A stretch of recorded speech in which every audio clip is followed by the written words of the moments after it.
Dunque andiamo a presentare l'ultima gara di questa mattina, la prima serie 200 stile libero femminili.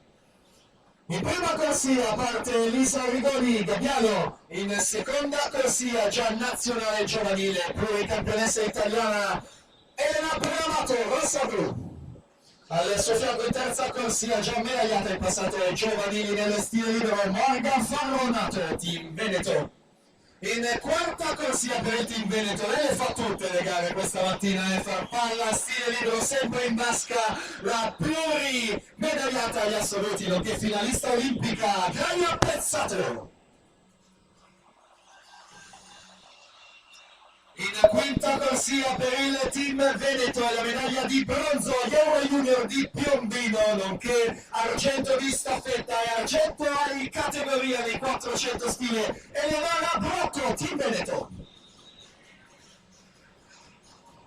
In sesta corsia Aurora Rigo Gabbiano. In settima corsia per il team Veneto ai Criteria 2016 l'argento negli 800 stile libero Eleonora Marin. E in corsia numero 8 per il Padova Nuoto argento in questa gara è Criteria Giulia Grasso.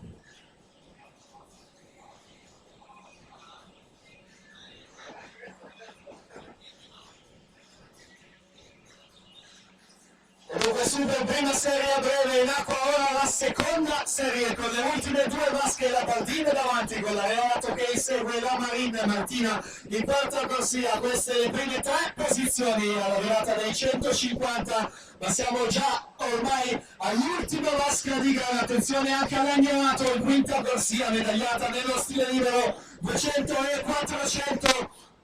La team Marin ancora davanti dalla quarta corsia, va a prendersi questa serie 2 col tempo di 2.07.12, resta quindi il miglior tempo della Fraccaro 2.05.82 e ora ci siamo, ultima gara mattina.